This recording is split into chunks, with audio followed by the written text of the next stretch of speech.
Hello. So, cost of house and lot.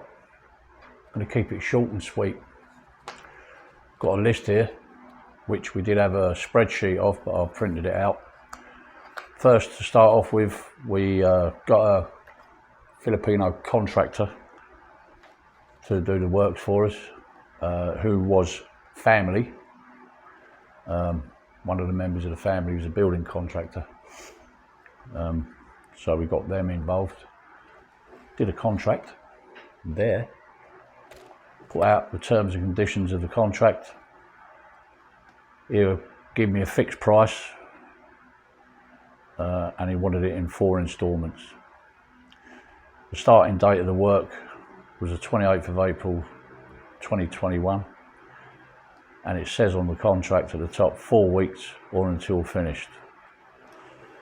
Agreed amended to contract price, which was, I gave them an additional amount for the extra work they had to do regarding the plinth and the tie beam, the tie beams, or the plinth tie beam. The tie beam I wanted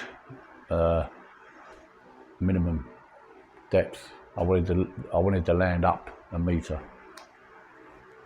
from ground level, because this is a flood prone area. Not so much this part, but all around about the district is flood prone, shall I say. The land was acquired with the help of my wife's mum and dad, who went round scouting around looking for plots of land. They showed us some we liked, some we didn't, and then we stumbled across this piece of land, and we liked it, liked the deal, so we sent the money, purchased this piece of land, 169 square metres of it, subdivided, a subdivision. So without further ado, let's crack on. Cost of the land. Land at that time when we bought, we was in the UK still, was 1,200 pesos per square metre. The total price of the land was 227,600 pesos, which we paid cash for. That's around about, I don't know what that is. I'll put the English and the pounds and the dollars in the description below, or on the screen so you can see it. And then we installed a water pump. We need water for obvious reasons, for the cement, so they can mix up cement and drink, I guess. I wouldn't drink it, but we supplied them with food and water anyway. So the water pump, supply and installation of water pump, 5,000 pesos. It was slightly more than that actually. It was about 9,000, because the pump itself was 3,500. So we paid a company to come in, dig the hole, dig the well, and get us some water that we could draw from a puzzle. Electricity, we had electricity supply installed. We're lucky because we're right by the main road. There's already a run of electric cables down there, so we fed off of that. We had Iseco, which is the local electricity company, come out with an occupancy permit, the house inspection, notary. We also included 5 GI metal posts. Well, there's actually 6, but that was 9,000. The materials that went with it, i.e. sort of bedded them in concrete. We paid for the wire, the cable. It was 28 pesos a square metre. Also the welding labour, installation of the posts and the wirings. The welding was the little eyes on the top, so you can run the cable through. With food and fare, the electricity supply cost was 19,591.40 pesos. We wanted to construct a wall fence all the way round and a septic tank. We wanted to get that set up already. So all the materials for that and the labour came to a grand total, came to 80,587 pesos. Other expenses for the initial setup, things like shovels, broomsticks, water jug, a tarpaulin and some lamps, etc. 2,530 pesos.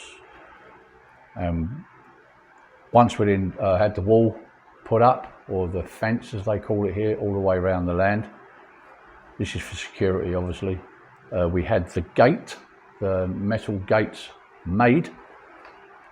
We hired a welder to supply the materials and manufacture, make the gates for us, and install. Came to a total of 20,000 pesos. We also got some solar lighting. Wasn't essential because they build during the day when it's sunlight. They don't work when it's dark, obviously. And that was 6,500 pesos for the solar lighting. Additionally, we wanted to give the workers some form of comfort, i.e. a site hut, as it were. And I thought that rather than a site hut, constructing one out of plywood and that, we bought a kubo. You all know about the kubo, which no longer exists there. It's over there somewhere. And we paid 70,000 pesos for the kubo. Had a separate bedroom, lounge area. And also on top of that, we had outside CR built on top of the septic tank, which was included in the 80,000 pesos before, what I mentioned before. So that was pretty much it. We was ready to start the build. The house build started, it says the 28th day of April. Yeah, it started on the 28th of April 2021. We also arranged for an architect to do the blueprint drawing so that the engineer could work from the drawing. We also supplied for the kubo and for the workers a refrigerator and a mattress, all the sockets and cables that went inside the kubo, because we had a consumer unit installed in the kubo with a separate with a ring main for electrics and for the power and the lighting.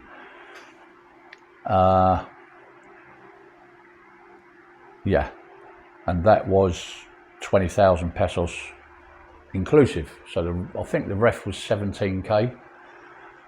The mattress was 2 and a bit, and the food and the cable were minimal. So we put that figure down as 20,000. Off the price, we thought it would be beneficial for us to buy a service vehicle. The service vehicle being a only Jeep, the red one, which you've seen in previous videos. Now we can't add that into the budget, to the total cost of the house budget. Well, I suppose we can, but taking that into account, we paid 50,000 pesos for that.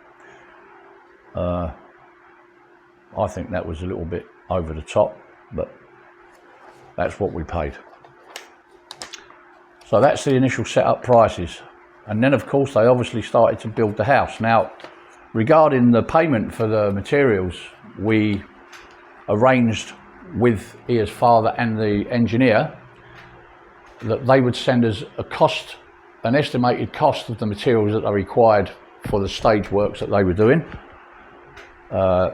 They came back with a figure explaining exactly how much the materials were. We have a materials list here, and they managed to obtain a price list. At that time, the price list, obviously it's different now, it was gone up. It had gone up, so they asked us for an initial amount so that they could get started, and we sent that accordingly.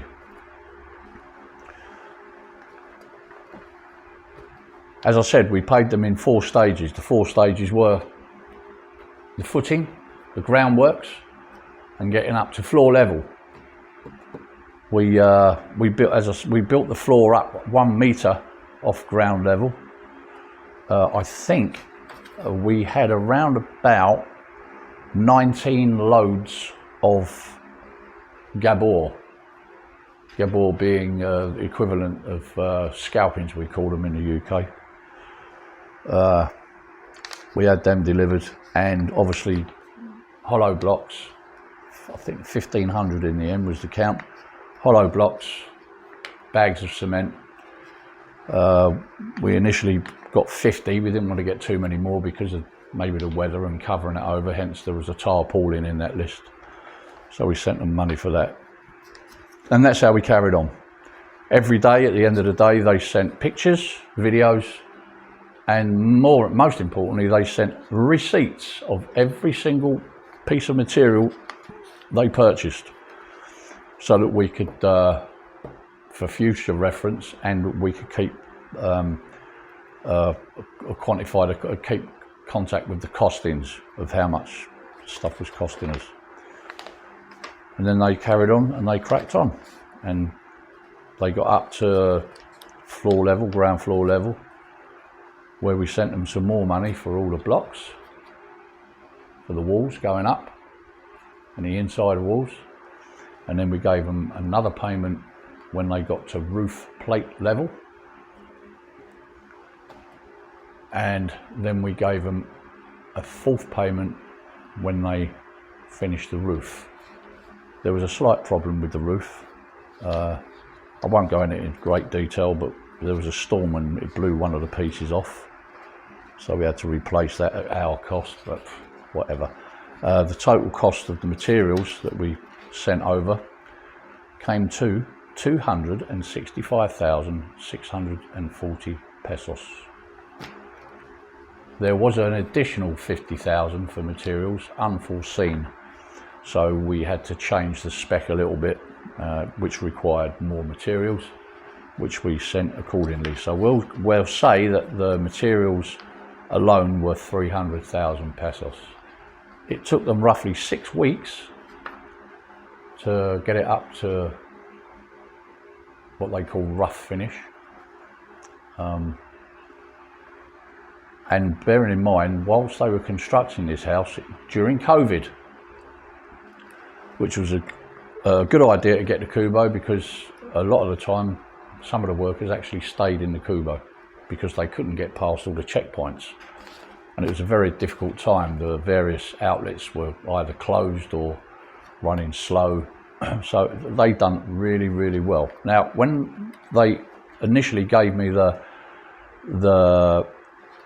labour price only for the works, I looked at the figure and thought it might be a little bit on the low side. So I put a contingency in.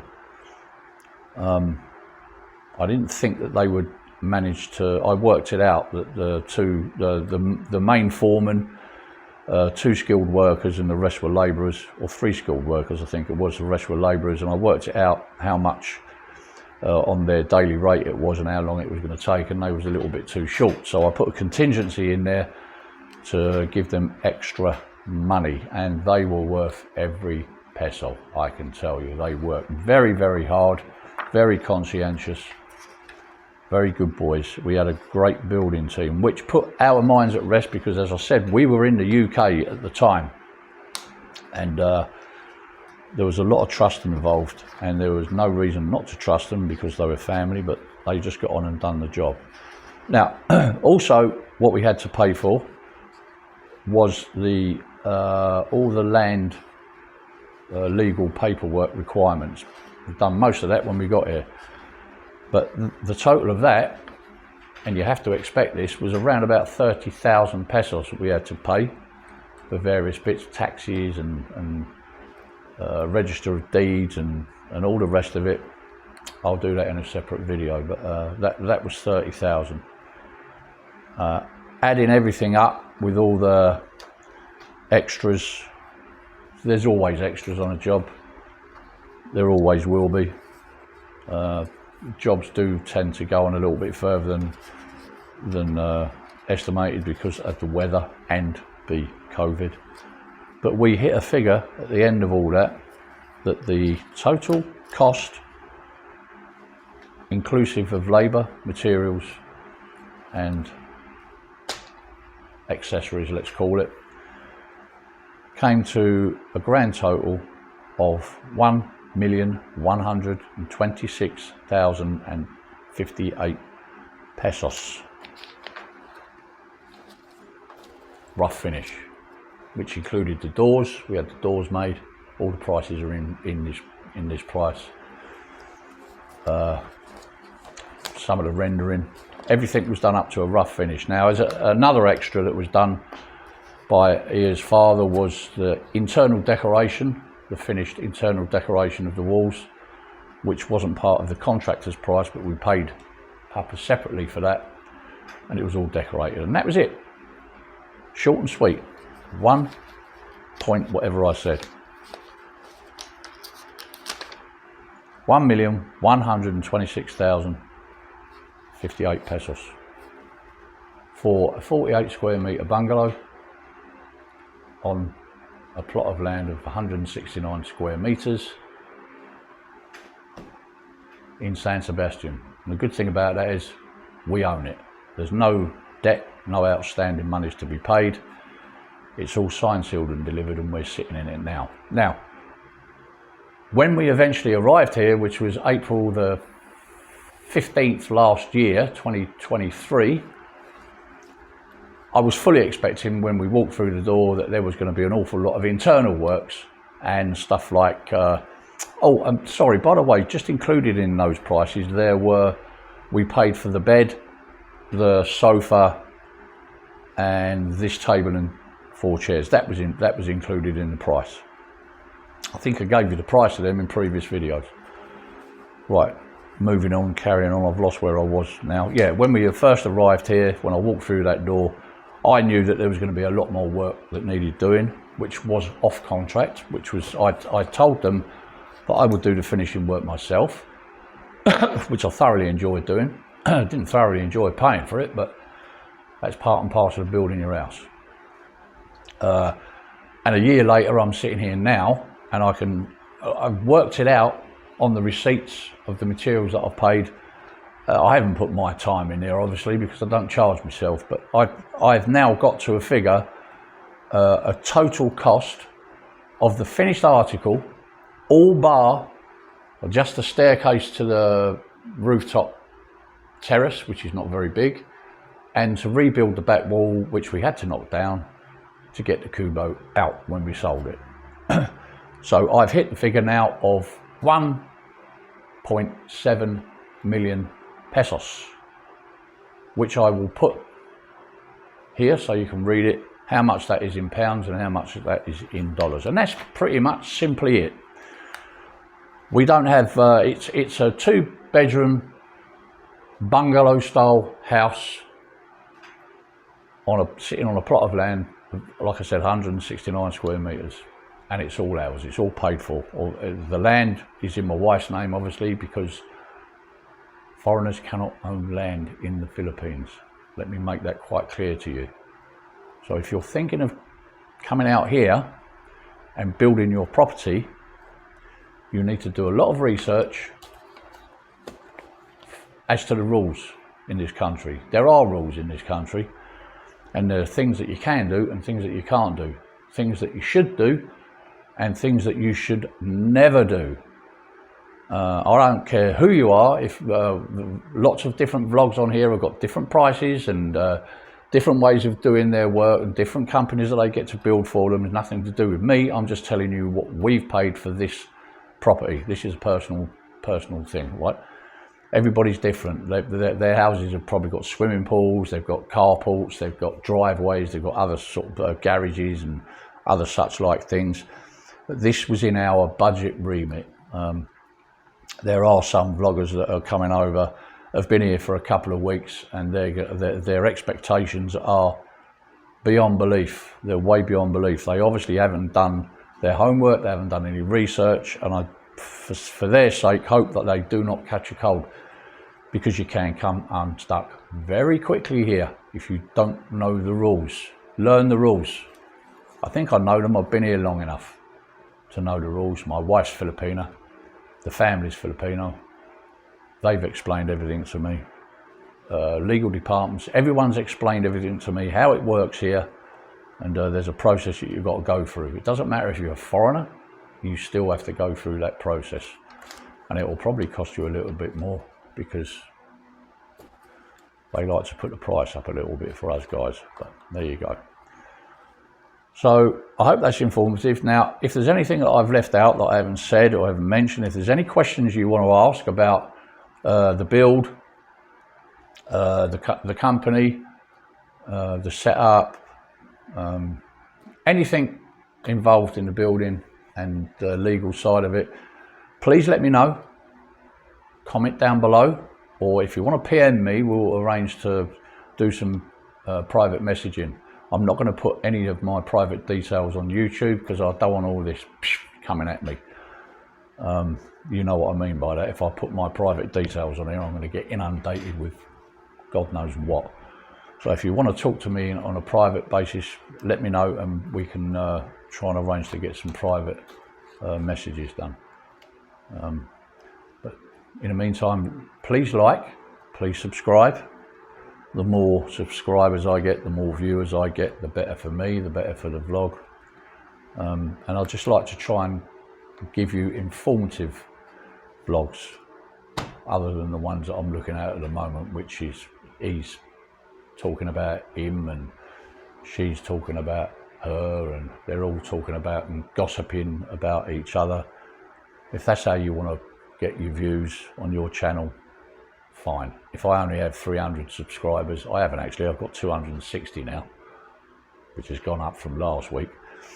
But I'm not really that bothered. I'm just trying to be a little bit informative to you and tell you the way of life. I get some really weird comments. Well, not weird, but I get some comments, good and bad, but I will answer all of them if I can. I get some good ones, I get some not so good ones, and I get some sarcastic ones. One guy said, it's a shame you're so poor that you've got to watch every cent for your budget. Mate, I'm not poor. Did I say I was poor? I'm not rich by any means, but I'm not poor. We are comfortable and we own this place. We don't owe anybody any money. Another really important part of it is your partner. You have to have a solid relationship foundation. My wife and I have been together for 8 years. We know each other inside out. We ain't going anywhere. You know, we have our ups and our downs, but we're sticking through thick and thin. We're staying together. That's it. There's no argument there. So you must, if you want to be here, at least if your partner's Filipina, if you're both foreign, I don't know what I would do. I'll probably rent. I'll probably sort of like rent and, you know, test the water and see what it's like, see what the culture's like. It's totally different here. Don't be misled by all the flamboyancy and the you know, the sensationalizing of, you know, this is paradise, this is this. Yeah, it is, but it's not all sugar and spice, you know. There are some downsides, and you've got to get used to the climate, you've got to get used to the culture, and you've got to get used to everything, and the way of life, and the cost of living. The cost of living is going up. But if you've got an income, like me, if you're lucky, I'm a retired pensioner, I've got an income, comes in every 28 days, so I'm pretty good. All right, so please, anything you need to know, I'm going to leave it there. It's going on far too long. Let me know in the comment section down below, and we'll go from there. In the meantime, be lucky, drink plenty of water, which I do, 3 litres a day, 4 litres a day even. Stay safe, and do your homework, and I'll see you next time.